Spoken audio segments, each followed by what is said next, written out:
Jadi khazanah itu banyak. Untuk melawan penyakit itu ketakutan itu bahaya, karena bisa mengganggu imunitas tubuh.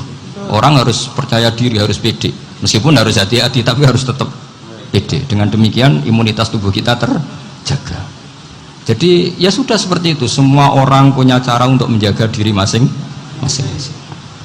Kemudian tentang Pak Ahmad Siddiq, saya tahu banyak karena dulu saya masih ingat, ini sekaligus ijazah pada cucu-cucunya. Kalau sama anaknya tidak berani saya.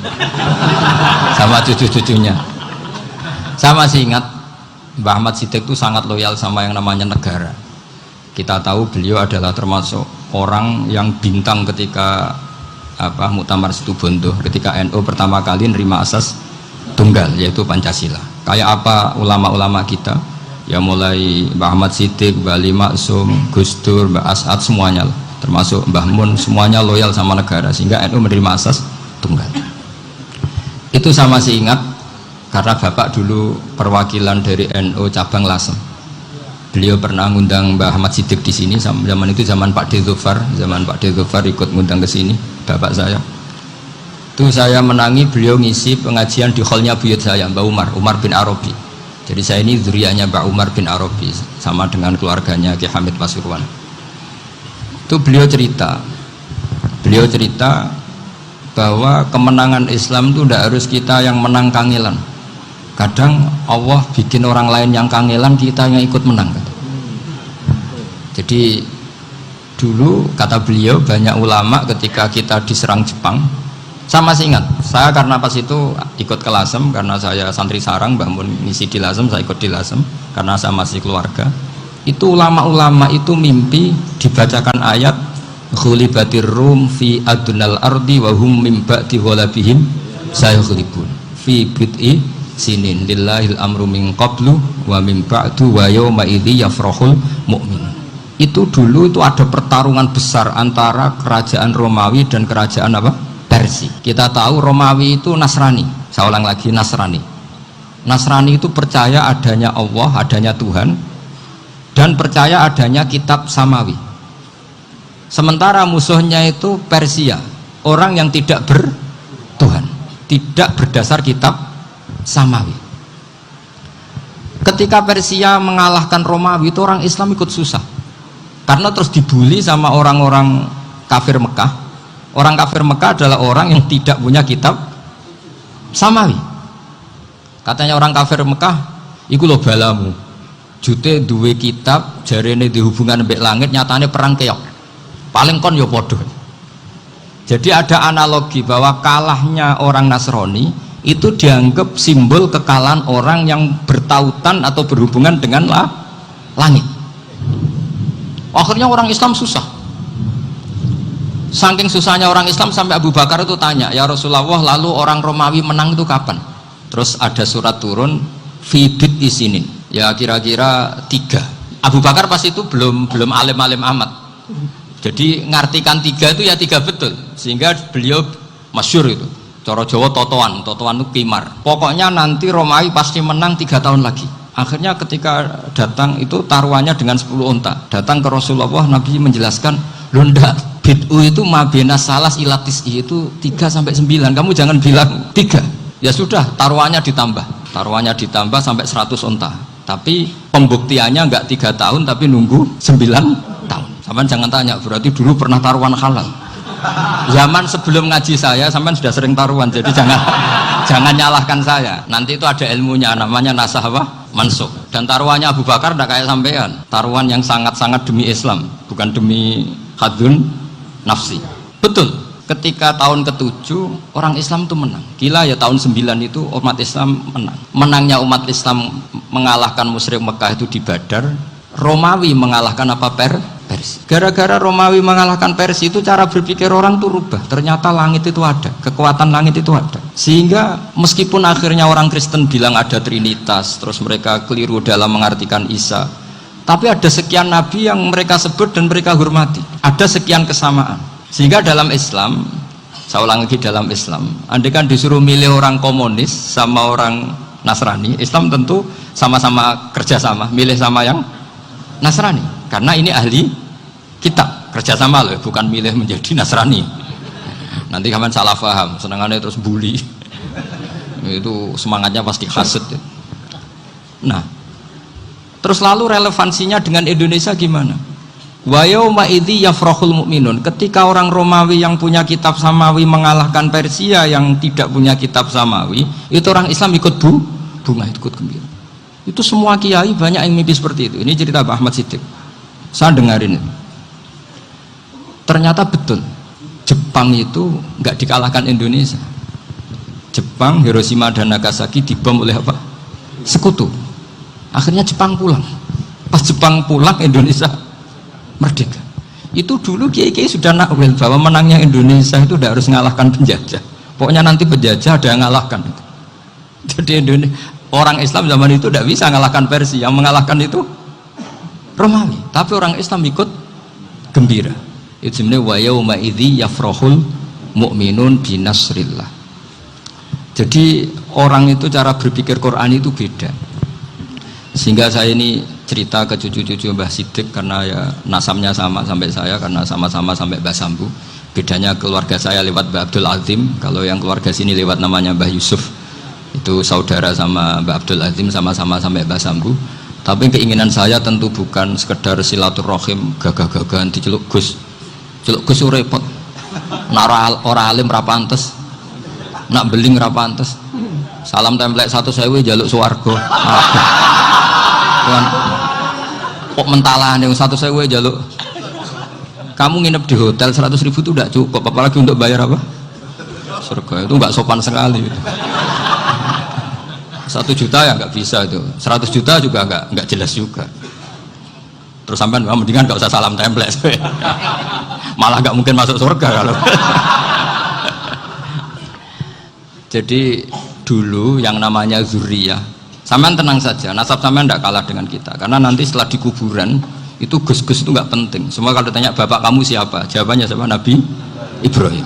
Sudah parmin parlan hilang semua, sudah aman pokoknya nanti. Karena kalau nanti ditanya malaikat bapak kamu siapa, jawabnya Nabi siapa? Ibrahim. Makanya saya itu pemuja Allah yang serius. Sampean ya pemuja Allah, tapi kan kadang kurang alim. Saya ini pemuja Allah serius. Saya itu kalau ngaji ya ngaji biasa belajar itu sering nangis seneng. Misalnya saya baca tadi Miftahul Jannah la ilaha illallah, lu kunci kok dikasihkan.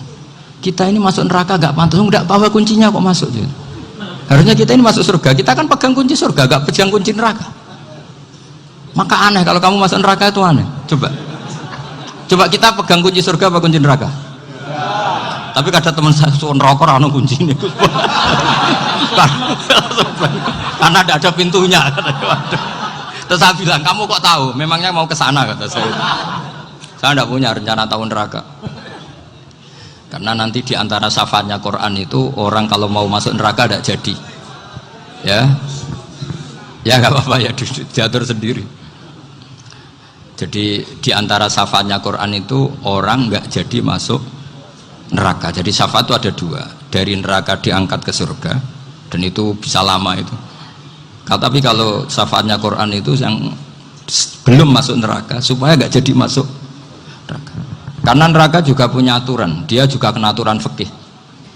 Jadi betul ini, saya ada guyon. Jadi kena konstitusi apa? Fikih. Sama tak ceritani syafaatnya Quran itu ada orang itu beling itu fasik. Itu dihafal surat Tabarok. Hafal betul. Tabarakalladzi biyadihil mulku wa huwa ala kulli syai'in qadir alladzi khalaqal mauta wal hayata. Pertanyaannya gini, boleh enggak orang menginjek surat Baqarah? Boleh enggak? Enggak. Padahal orang hafal Quran itu artinya ayat itu ada di hatinya. Fa inna wa ta'ala la yu'adzibu qalban wa al-Qur'ana. Allah tidak akan menyiksa hati yang menyimpan Quran, yang jadi flash disknya Quran, yang jadi rekaman Quran. Singkat cerita orang ini hafal. Pas ketemu Mungkar Nakir prosedur kan, ini orang fasik mau diantemin sama Mungkar Nakir. Prosedur ya, dia kan prosedur standar. Si surat Tabarak akhirnya menjelma jadi seseorang yang gagah berani. Kamu nggak boleh nyiksa orang ini. Saya ini kalamullah. Kalau kamu nyiksa dia berarti nyiksa saya. Kamu berani sama kalamullah. Wah ya tidak berani jadi Mungkar Nakir. Tapi orang itu nakal, harus saya gebukin. Tapi kata Quran tadi, tapi saya di situ pasti kena saya. Oh debat, nggak ada lajnahnya, ini nggak ikut. Kalau Gus Wirjo ikut jadi lajnah. Kalau jadi lajnah pasti kroninan, kalau santrinya dimenangkan nanti. Akhirnya debat. Ya sudah, kita ketemu Allah. Akhirnya Mungkar Nakir sama Quran tadi surat Tabarok datang sowan sama Allah. Terus kata Allah, memangnya kenapa Mungkar Nakir? Saya harus nyiksa dia karena dia fasik ya Allah. Memangnya kenapa surat Tabarok? Saya ada di situ. Menurut aturan orang tuh nggak boleh injak Quran. Kalau dia nuduk saya, nuduk Quran, itu harus dikasih tahu fikihnya Mungkar Nakir. Akhirnya Allah ngendikan gini ke surat Tabarok, ya sudah terserah kamu. Kalau terserah kula Gusti, Mungkar Nakir nggak boleh nyentuh orang ini. Ya sudah selamat. Sehingga terus itu sama baca di termasuk mujizatnya surat Tabarok di tafsir Ibnu Katsir banyak. Karena tadi logikanya malaikat itu juga kena aturan fikih. Sehingga banyak ulama termasuk Said Muhammad ngendikan pertanyaan Mungkar Nakir itu tidak semua orang kena. Kalau semua orang kena, nanti kalau tanya Nabi Muhammad, waman nabiyuka, kacau kan jamnya. Nabi kamu siapa? Lu saya ini nabi. Ya kan? Lah nanti kalau pas ketemu Nabi Ibrahim, waman abuka, jadi repot kan? Makanya ada kiai yang guyon kalau ditanya merebuka, saya ini guru tauhid sembrono. Saya ini ngajar Ummul Barohin, kamu tanya merebuka. Masyhur itu keramatnya Imam Malik itu. Ada Ashabu Malik, rajulun min ashabi Malik, beliau ditanya Mungkar Nakir merebuka menabiuka. Imam Malik datang, ini seumur-umurnya itu ngajar tauhid. Kok kamu bedai itu gak sopan kamu. Dan kita berharap barokah sampean ngaji nanti itu. Yes. Malaikat itu anak sungkane gitu. Jadi itu. Dan saya meskipun guyon itu serius. Bedanya orang alim sama ndak itu di situ. Kalau orang alim itu guyon itu masih bener, masih serius. Coba saya bacakan ayatnya. Ala inna auliya Allahi la khaufun alaihim wa lahum yahzanun. Terus lahumul busyra fil hayatid dunya fil akhirah. Artinya kalau Mungkar Nakir dengan penampilan garang gitu, berarti ada ketakutan apa enggak? Ada, padahal ciri utama walinya Allah tidak ada ketakutan. Makanya itu termasuk dalilnya Sayyid Muhammad, tidak semua orang alami seperti itu, karena wali-wali itu la khaufun alaihim wa lahum yahzanun. Wah, anak kiai ketemu karena kerja buat tidur wedek. Iku dresege ora kok pertanyaan tok, nak konan santri piye? Lho isen wis kiai dihanjuti Mungkar Nakir. Malu gak kira-kira? Mesti plengani konan santri piye? Nah jawabannya gampang karena pernah ngajar tauhid. Makanya Sayyidina Ali ini ceritanya ada di kitab Nurul Dholam. Sama lihat di kitab Nurul Dholam karangannya Syekh Nawawi Banten.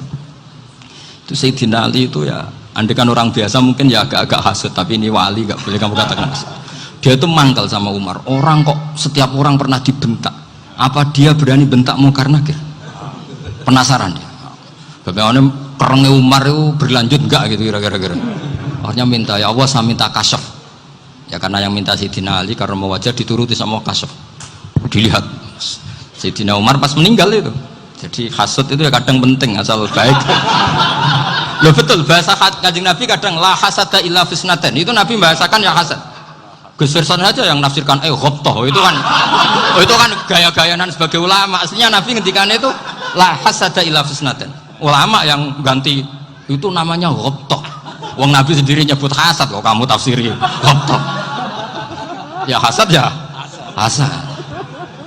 Udah enggak usah ditawil-tawil pokoknya gitu.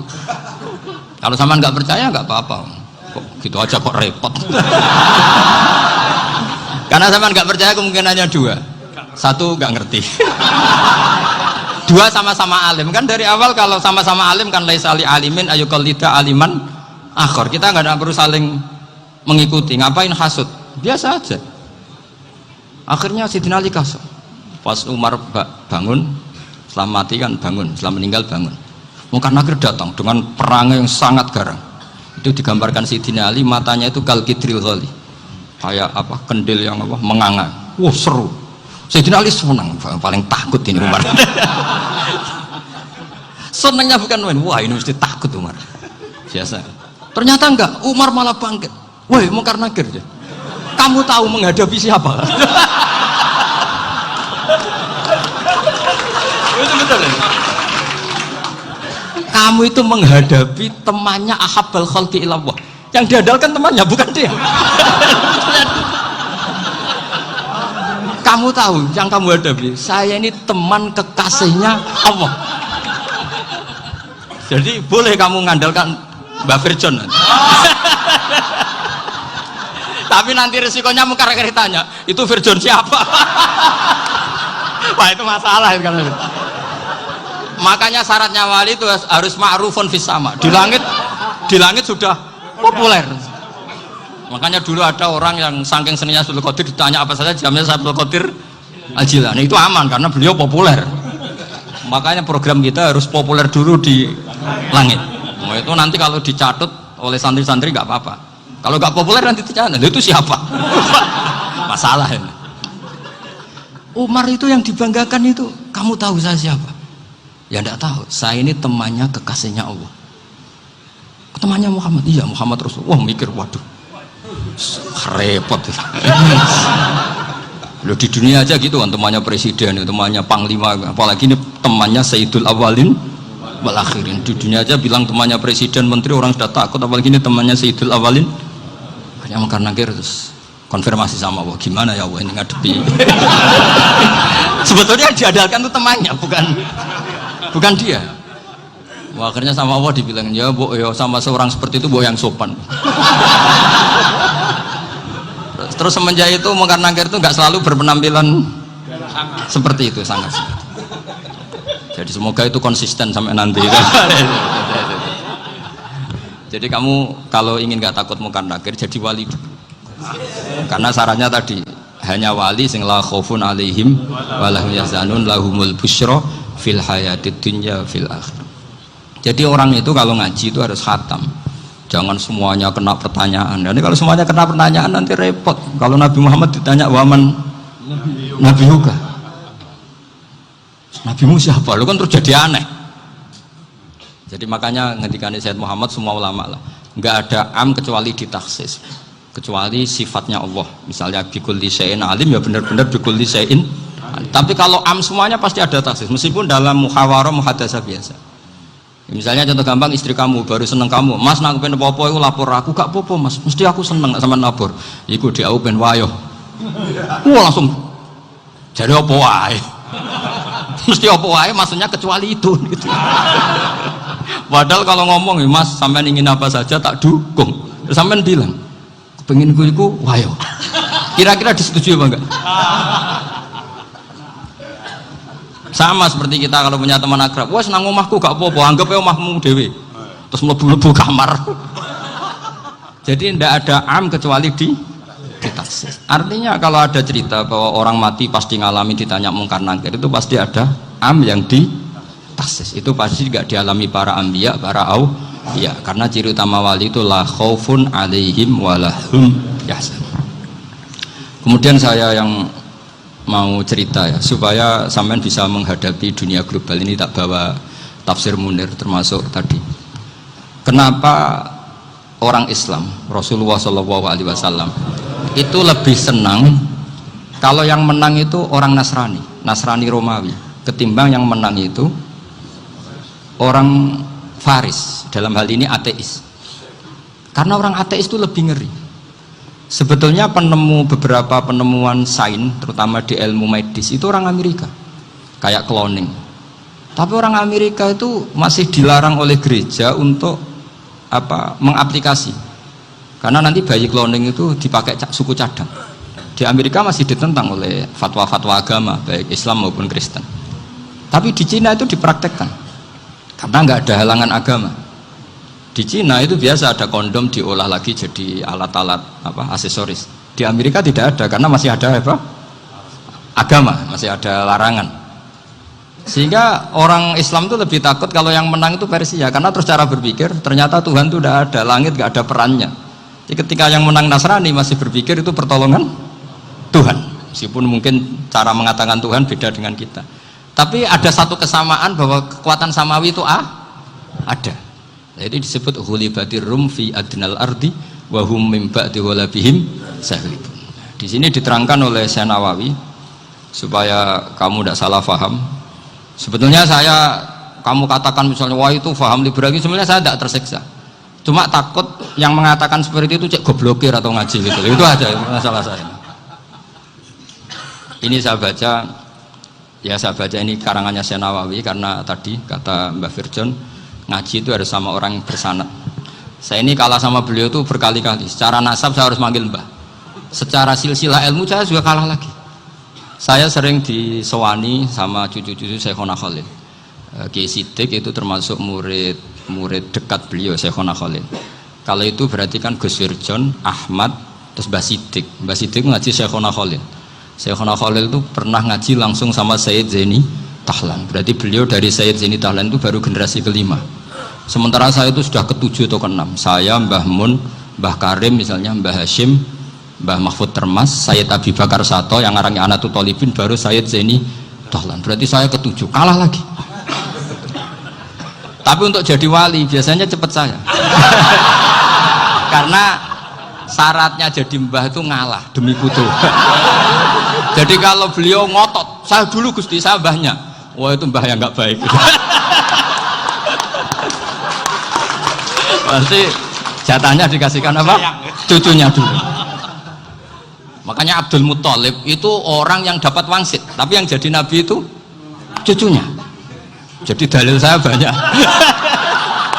Sebenarnya Abdul Muthalib itu sudah sering dapat wangsit, karena saya bahasakan wahyu, nabi yang protes, enggak nabi kok dapat wahyu. Tapi sebetulnya Abdul Muthalib itu masyhur, kalimat-kalimatnya menunjukkan bahwa beliau itu sudah dapat wahyu kalau nanti cucunya itu jadi apa? Nabi. Makanya senangnya bukan main Abdul Muthalib sama Rasulullah. Putu seneng mbah, seneng putu. Jadi mungkin, jadi sampean nggak usah protes loh. Yang jadi wali kok cucunya. Dulu betul. Dulu Mbah Hamid Pasuruan itu kalau Mbah Ahmad Siddiq ke sana, Mbah Hamid Pasuruan kalau manggil Mbah Ahmad Siddiq itu paman. Tapi pamannya minta ijazah ke ponaan. Apa ya gara-gara itu memang.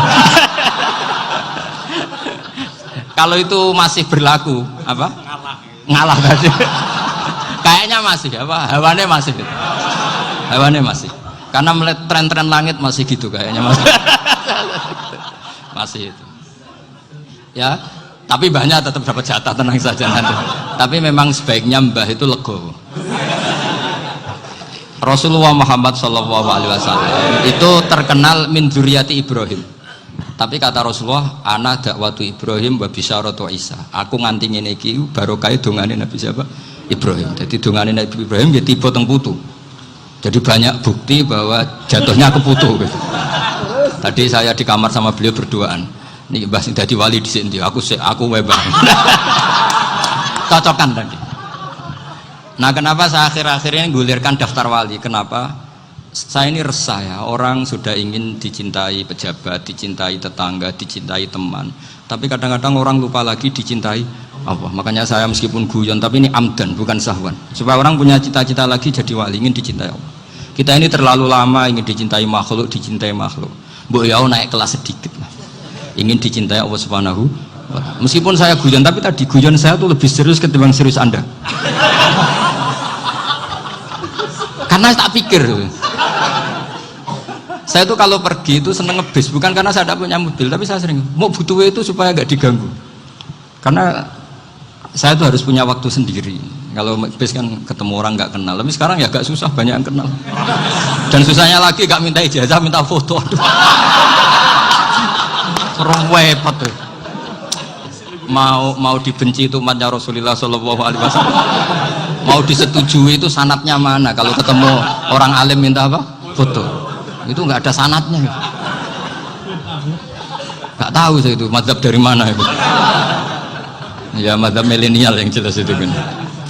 Ini tak baca ya biar dapat, karena ini kenangan saya sama Mbah Ahmad Siddiq. Saya masih ingat betul beliau ngisi hallnya Mbah Abdullah bin Umar, berarti abahnya Mbah Hamid. Karena mbah saya itu Fatimah binti Khalid bin Umar, kalau Mbah Hamid itu Hamid bin Abdullah bin Umar. Itu saya masih ingat betul zaman itu Mbah Hamid tiap hall di Lasem itu rawuh dan saya derek mbah saya karena masih misanan datang ke Lasem. Itu beliau pas itu ngisi sama Mbah Mun. Mbah Mun masih muda, Ki Ahmad Siddiq sepuh senior. Itu beliau cerita bahwa dulu ketika Indonesia dijajah Jepang itu para kiai mimpi dibacakan ayat Ghulibatir Rum fi adnal ardi wa hum min ba'di ghalabihim salim. Terus ada kiai yang tanya, takwilannya gimana? Ya nanti Jepang pulang bukan karena kita yang mengalahkan, tapi Jepang ada yang mengalahkan sendiri meskipun tidak kita.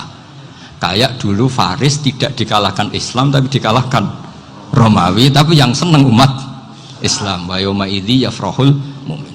Itu luar biasa ulama-ulama kita. Delalah kejadiannya Indonesia seperti itu.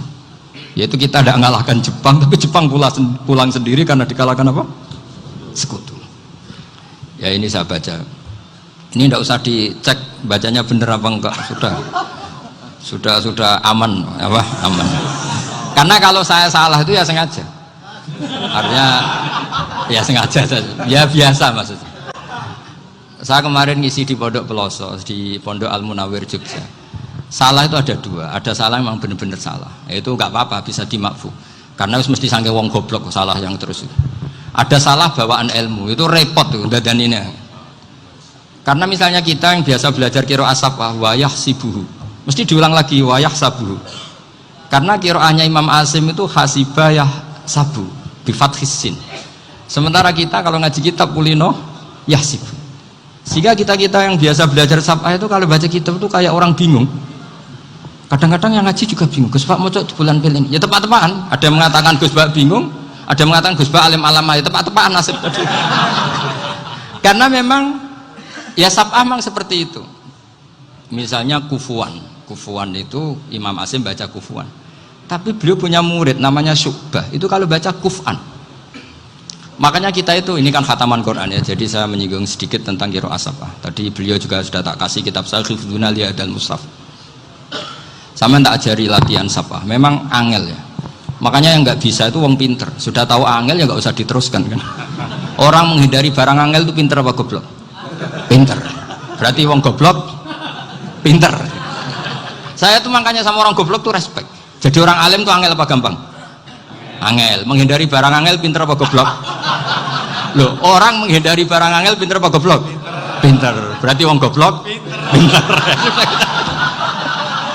Jadi saya sama orang-orang goblok itu respect. Sudah tahu jadi orang alim angel ya barang angel ya harus dihindari. Makanya saya ini insya Allah umatnya Nabi yang termasuk yang terbaik. Amin. Karena mencintai umatnya Nabi termasuk yang goblok. Waduh, itu tidak gampang itu. Karena tadi sudah tahu ya. Seperti itu loh orang naik panjat pinang. Itu yang naik karena ingin hadiah. Yang nonton sudah tahu, wah licin kok dinaikin mau keplodok ya. Tapi orang sepakat yang nonton juga pinter karena sudah tahu ribet kok. Tukun yang pasar kena lah apa mana. Sama juga gitu.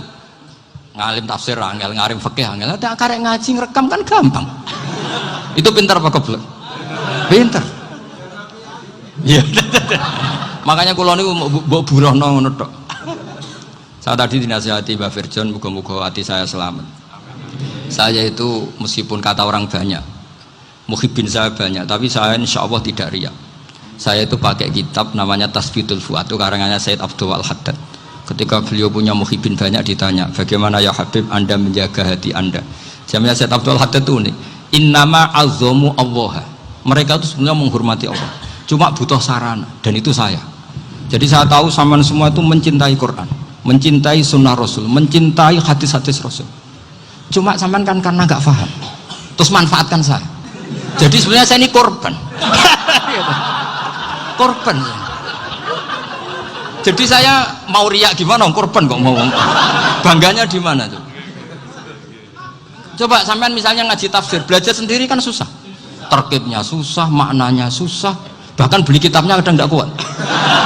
Loh, untuk jadi alim tafsir itu kan harus beli kitab. Loh, saya sering belajar kitab itu jutaan. Tafsir Tobari, saya pernah beli kitab Fakhrur Razi itu berapa coba? 27 jilid. Karangannya Fakhrur, belum karangannya ulama modern Imam Sya'rawi. Itu berapa jilid? Itu jutaan. Saya kemarin juga dihadiahi kitab Pak Quraish Shihab namanya Faidul Bari fi Syarhil Bukhari. Pak Quraish Shihab yang terkenal. Dia sering diskusi sama saya. Saya ngasih hadiah beliau ngasih hadiah saya. Oh itu harganya nggak kuat. Dadak kuat kadang di Indonesia nggak ada coba. Dan sama orang hebat menghindari kesulitan itu. Nah, kesulitan itu, sebab ngaji ikut, kalau nggak paham dirukok rekamannya sudah gitu. Pinter mana sampean sama saya? Pinter sampean kan? Bikin sosis susah, beli aja kok repot kan? Makanya nggak boleh orang bilang, wah aku goblok reso tafsir, aku wong pinter. Makanya nanti kalau saya ketemu Nabi tidak termasuk orang yang mentahkir orang Islam. Kafabil mari isman ayah kiro akhahul muslim. Jadi cukup orang itu dosa kalau menyepelekan orang Islam, termasuk darani sampean goblok itu dosa. Caranya nggak darani goblok ya tadi di logika tadi. Alim itu angel, gendari angel itu pinter, berarti wong bodoh pinter ya sudah gitu. Tapi tetap bodoh. Tapi ini satu cara untuk saya respect gitu. Coba orang yang ngaji tafsir saya banyak, mungkin ribuan. Itu sebetulnya mencintai Quran. Karena Quran adalah kitab suci yang panduannya umat Islam. Sangat mencintai Quran. Terus kemudian mereka nggak paham. Terus mencari orang yang memahamkan. Burono lah cara jawabannya. Terus keren saya itu di mana coba? Lah terus mereka kurang ajarnya gini. Kalau paham itu ya alhamdulillah paham. Wah nak ngaji Gus Bae ngono tok. Tapi nek ora paham, ora nyalano akale. Mari Gus Bae nerangno cepet mulane gak paham. Ora kok nyalano teke sing lelet. Maksud kan Masya Allah, naudzubillah tenan. Sebetulnya tingkat kurang ajarnya tinggi Gus sebenarnya. Jadi kalau nggak paham itu kadang nggak nyalahno uteke. Kayak mau misalnya, mau mari mikir aja jelas. Padahal misalnya jelas orang mesti paham berdoa. Paham ya? Jadi kata Sayyid Abdul Haddad, innama azzamu Allah. Sebenarnya mereka itu sangat menghormati Allah. Makanya kita nggak perlu mengatakan wasilah itu kafir, nggak akan. Karena orang tawasul sama Rasulullah itu ingin dapat ridhonya Allah lewat orang yang dicintai Allah. Kita mencintai wali sebenarnya, wah itu kekasih Allah. Kita mencintai itu karena mencintai Allah. Sama seperti gini, kamu mencintai kangkung apa enggak? Sebenarnya sama sekali enggak. Tapi kamu ingin sehat, ada asupan gizi. Kamu ingin tubuh kamu sehat, butuh asupan gizi. Kemudian kamu makan kangkung. Apa terus kamu cinta kangkung? Kan enggak. Cinta kesehatan kamu sama. Orang yang mencintai saya ingin kepuasan rohani. Saya kan termasuk kiai yang torekonya gampang. Ini swarga kan akhirnya penggemarnya banyak. Coba kalau kamu ini neraka. Jadi sebetulnya Anda mencintai kepuasan Anda sendiri. Nah, saya ini korban. Makanya untuk masuk surga cepat saya. Korban itu cepat. Da'watul mazlum la turaddu. Laisa bainahu wa bainallah hijab. Jadi saya kalau dongo langsung seret langit. Karena mazlum. Saya sinau tafsir itu Pak, sampean bayangkan ada tafsir itu sudah 27 jilid. Sengarang Fakhrul Razi itu bulatnya bukan main. Karena dia ahli filsafat. Bulatnya Masya Allah. Sudah gitu sinau Jalalain kadang dikomen oleh Sawi. Sudah kita percaya Jalalain jebule dibuli Sawi. Percaya Sawi dikandani, "Oh iku Maliki rasa ribet." Sudah gitu sinau Qurtubi, sinau tafsir Tabari itu susahnya. Belinya susah, belajarnya susah. Padahal saya punya keluarga, punya istri, punya anak. Bayangkan kalau istri saya rewel kayak istri sampai. Wah itu. Tapi alhamdulillah enggak. Sama sekali enggak. Allah sudah milihkan, wah ini bahaya kalau punya istri rewel. Imam Sibawai itu kitabnya banyak, tapi yang terbukukan hanya kitab Sibawai. Karena beliau kalau sudah belajar lupa istri. Hanya pas beliau di pasar, kitabnya dibakar semua sama istrinya. Karena dianggap saingannya. Ternyata yang dicerai tidak kitabnya, malah istrinya. Itu Imam siapa? Sibawai. Tapi alhamdulillah kitab saya nggak terbakar, aman. Saya teruskan ya. Jadi untuk menjaga riya dilatih innama azzamu Allah. Sebenarnya mereka itu menghormati Allah. Sehingga wasail-wasail itu sebenarnya nggak pernah jadi subjek pelaku utama, enggak. Tetap Allah. Sebab itu kata Sayyid Muhammad, kamu kok mengatakan wasilah itu kafir itu gimana? Ketika innallaha qad ba'atsa lakum taluta malika. Talut itu ya manusia. PD-nya itu apa?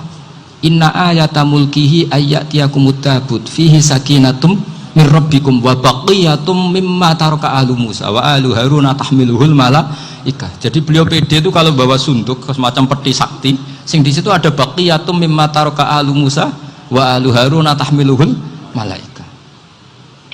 Ya kayak semacam jimat. Tapi saya bukan mensyariatkan jimat enggak, karena nanti banyak penjual yang pembohong juga gitu loh. Cuma cerita, kamu tidak usah mengatakan kafir. Dulu Talut PD-nya kalau bawa sunduk semacam peti kesaktian yang di situ ada baqiyatum mimma taraka alu Musa wa alu Haruna tahmiluhul malaikat. Sehingga Khalid bin Walid meskipun beliau sahabat dan menyaksikan wajah Rasulullah SAW, itu bawa sya'aratun min sya'aratihi Rasulullah SAW, bawa rambutnya Nabi. Perang kemana-mana itu diletakkan di pecinya.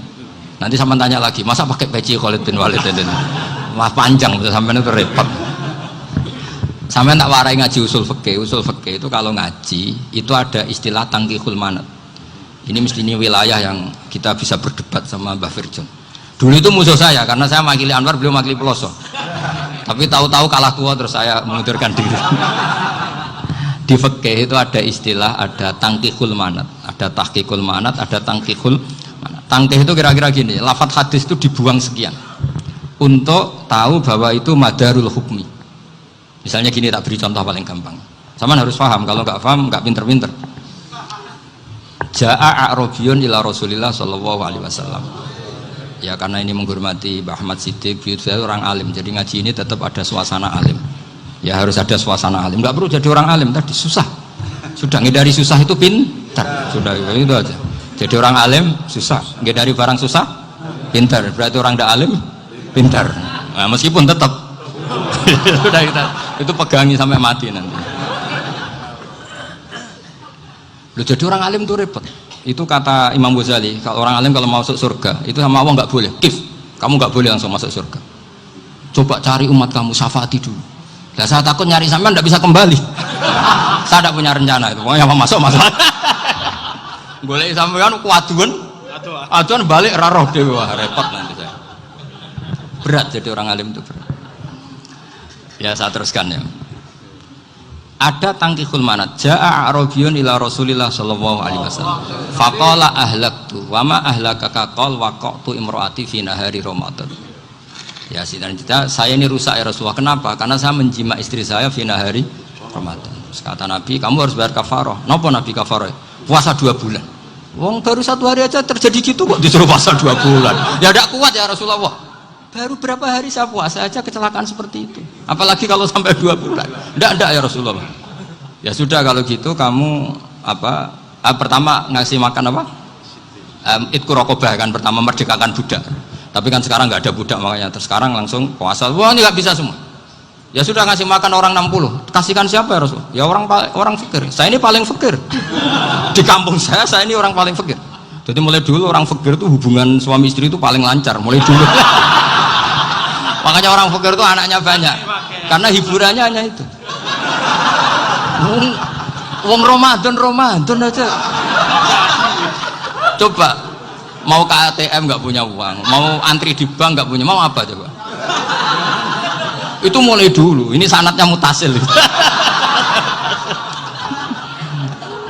Wah, akhirnya sudah sanksinya kan tadi ya itqu raqabah atau puasa 2 bulan berturut-turut atau ngasih makan 60 orang miskin. Lalu kata ahli usul fikih, kata a'rabi dibuang, nggak menjadi catatan hukum. Orang kota pun kalau melakukan itu juga kena sanksi yang sama. Imro'atau juga dibuang. Andai kan itu dilakukan untuk amatnya juga ketentuannya sama. Nah sekarang perdebatan antara Imam Syafi'i dan Imam Malik begini. Sekarang pertanyaan gini, jima istri itu hukumnya boleh apa haram? Boleh kan? Lalu kalau ada orang tanpa udzur kemudian makan siang-siang, cara Imam Malik hukumnya sama, harus kena sanksi yang sama. Karena sama-sama hadku hurmati Ramadan bihuri uzrin syar'in. Sama-sama merusak hukum Ramadan tanpa udzur syar'. Lu jima itu tidak zina. Kan hukumnya jais. Nah, sekarang makan hukumnya jais, harusnya juga kena ketentuan yang sama. Cara pikirannya Imam Malik. Nah, alhamdulillah Imam Syafi'i gak setuju. Wah, cara setuju repot. Bahkan orang-orang Syafi'i sudah punya khilaf, kalau gitu minum dulu. Biar tidak kena. Iya, biar iftarnya pakai minum. Setelah minum baru jima kan. Ini sudah menyiapkan khilafnya. Ini khas Syafi'i ini, bongsong rekayasa hukum. Nanti bisa belajar jauh cara ngakali hukum. Makanya guyonan yang masyhur Gus Dur itu gitu. Ada seorang kiai atau Gus lah. Ya punya salah, namanya manusia kan punya salah, entah cangkruk entah apa, pokoknya punya salah. Ada wartawan yang ngiranya semua kiai itu orang suci, sehingga tanya sama Gus Dur, Gus itu ada kiai kok ya pokoknya salah lah, tapi jangan bayangkan dosa besar, enggak, kecil-kecil aja. Itu gimana itu? Padahal kiai kan orang suci. Jawabnya Gus Dur lucu. Ya justru yang boleh salah itu para kiai. Kalau kamu nggak boleh. Loh, kok bisa Gus? Karena mereka tahu caranya tobat. Repot. Kalau kamu nggak tahu caranya. Sama pelanggaran hukum itu ya harus pakar-pakar hukum. Itu yang tahu caranya rekayasa. Kalau kamu ya kena pasal kan ya. Jadi kamu jangan niru saya ini punya sekian cara untuk nah, itu namanya khilah. Makanya kata Sayyid Muhammad, kamu tidak usah anti khilah, karena Abu Hanifah itu membolehkan khilah, kitabul khiyal. Yang penting kamu soleh dulu, setelah soleh nanti Allah maklumi. Soleh dulu, syaratnya soleh dulu. Kalau tidak soleh jangan. Contohnya gini, ada orang mau puasa lemes sekali, mau makan gampang. Kalau langsung makan kan kayak hadku hormati Ramadan biwari udrin sarian. Aku langsung mau jembera sowan Mbah Firjon. Sudah status saya Pak musafir. Nah, sudah berangkat aja sampai Tuban makan. Nanti kalau nggak jadi ya nggak apa-apa sudah. Kan mulai pergi sudah musafir. Saya tidak tahu nanti malaikat tertarik gebuki nggak tahu. Tapi itu ada khilahnya. Asal soleh. Karena kata Sayyid Muhammad dan semua kitab mengatakan itu. Kalau sama nggak tahu ya kebablasan. Nabi Ayub, nabi yang terkenal Gudiken itu siapa? Ayub ya. Nah, itu yang Israiliyatnya akan seru lah. Gudiken dikukur baik kreweng itu terlalu lah kalau itu. Untuk kreweng konti, orang Arab orang kreweng itu sudah masalah itu. Singkat cerita, Nabi Ayub ketika diasingkan kaumnya itu kan nggak punya sumber makanan. Lah orang lelaki itu mulai dulu egois. Istrinya Nabi Ayub itu cantik sekali, udah cantik, rambutnya bagus. Makanya kamu nggak usah tanya kenapa istrinya kayak banyak yang cantik. Ya, nah, warasatul anbiya nggak boleh gitu. Kalau nggak cantik ya warasatul anbiya dari segi balak. Istrinya Nabi itu semuanya cantik. Nggak usah tanya sebabnya apa, pokoknya gitu, semuanya cantik. Singkat cerita, beberapa kali istrinya Nabi Ayub itu kerja demi bisa nafkahi Nabi siapa? Suatu saat itu tidak ada pekerjaan yang cukup untuk beli roti. Satu-satunya peluang dapat rezeki itu putrinya raja itu rambutnya berondolin. Terus ada sayembara siapa yang rambutnya bagus mau dibeli. Sampai rambutnya istrinya Nabi Ayub itu dijual. Nabi Ayub tersinggung karena itu mengurangi kecantikan. Jadi lelaki mulai dulu gitu. Udah nggak urun kalau istrinya nggak cantik itu komplain. Itu khasnya lelaki. Jadi kalau kamu gitu ada sanadnya juga, tenang saja ya. Komplain ya pegawaian itu. Saking mangkelnya Nabi Ayub terus ngendikan la adriban naki mi'ata sautin. Kamu akan saya pukuli dengan mi'ata sautin atau dengan 100 cambuan. Atau mi'ata dikhfin atau mi'ata apalah sesuai konteks zaman itu. Engko namuni pecut tuku konti kok ribet lagi. Singkat cerita akhirnya ketahuan bahwa istrinya menjual itu demi Nabi Ayub. Allah nggak ridho kalau kekasihnya yaitu istrinya Nabi Ayub wis perjuangan kayak gitu malah kena hukuman. Tapi Allah juga nggak ingin kekasihnya yang bernama Ayub melanggar sumpah. Padahal beliau sudah sumpah, wallahi demi Allah nanti tak pukul dengan 100 kali. 100 kali dengan lidi lah misalnya, contoh yang gampang tuh lidi. Akhirnya sama Allah dikasih satu solusi. Wa khud biyadika dikhtan fadrib bihi wala tahnas. Ya sudah, lidi itu ikat jumlahnya 100. Terus pukul sekali saja. Anggap saja sudah 100. Iku pangeran sing wari ngakali ngono iku pangeran. Tapi syaratnya soleh. Syaratnya soleh. Jadi kalau kamu anti khilaf berarti anti ajarannya Allah di ayat itu. Wa khud biyadika dikhtan fadrib bihi wala tahnas. Itu dulu ada, ini cerita di Ithaf. Ini cerita terakhir. Ini sudah, sama jangan nama sudah. Terus pengumuman tadi yang nggak pernah sepuh ngutang saya itu haram tadi. Karena tadi saya punya kewajiban di rumah yang bisa menggugurkan ya kewajiban yang lebih besar. Lebih besar itu ya tadi bisa pernah guru, pernah sepuh. Yang jelas nggak umur. Umur sampean menang kabeh tuh. Tua-tua serepet itu. Ada raja itu ganteng kaya, senengannya nikah perawan cantik. Oh, itu semua kampung mesti kenal. Mungkin digilir atau gimana pokoknya. Suatu saat ada pemuda suka sama perempuan yang di kampungnya, cantik sekali. Kemudian pemuda ini ternyata pekerja di kerajaan itu. Tiap hari ditanya, wah itu yang di kampung yang cantik siapa? Mau saya nikahin gini. Wah bahaya ini saingannya raja. Jadi yang dibidik pemuda tadi itu saingannya. Si raja ini orang yang namanya raja kan gengsinya tinggi. Kaifatang kihuha wa qad ra'aitu qad qabbalaha rajulun. Kok mbok nikahi? Saya itu pernah melihat dicium lelaki. Wah, gak mau. Gak gelem wis kadung ditambung lan wa qad qabbalaha rajulun. Saya pernah melihat sendiri qabbalaha rajulun, dicium oleh lelaki. Wah, sudah gak minat raja langsung gak keren. Suatu saat pemuda tadi nikahi perempuan itu. Rajanya marah-marah, kamu lelaki gak punya harga diri gini. Gak punya selera, gak punya harga diri, sudah pernah dicium orang kok tetap dinikah. Terus bilang ke raja, ta'rif manir rajul, lelaki itu siapa? Abuha. Kamu tahu lelaki itu siapa? Sopo? Abuha.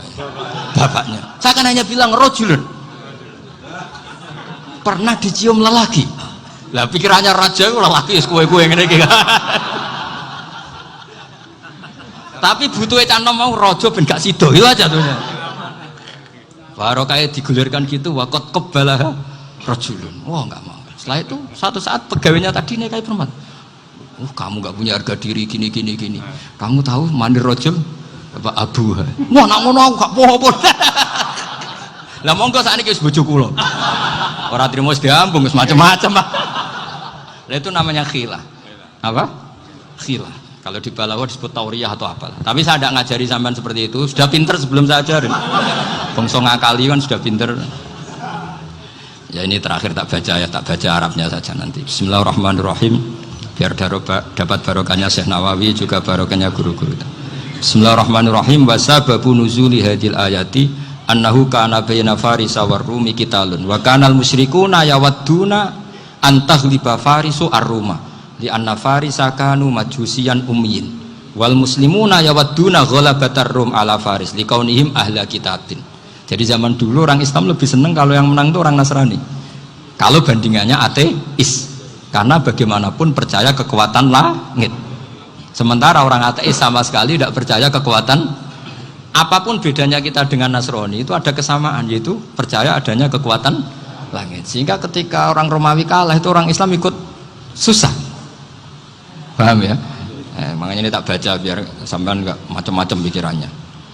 Fab'atha Kisra saat terusnya, ya pokoknya seperti itu. Akhirnya Rasulullah SAW berdoa lebih seneng yang menang itu Rom karena ahli kitab. Artinya apa? Kemenangan ahli kitab adalah kemenangan makhluk atau hamba Allah yang mentautkan kekuatan kita di bumi dengan kekuatan langit. Makanya saya berharap selain kita ikhtiar medis, kita harus memperbanyak istighfar. Bagaimanapun semua itu dari Allah Subhanahu wa Ta'ala. Kita menghormati negara dengan ikhtiarnya, tapi saya mohon sekali kita juga istighfar, karena semua itu juga ditentukan oleh Allah, oleh langit.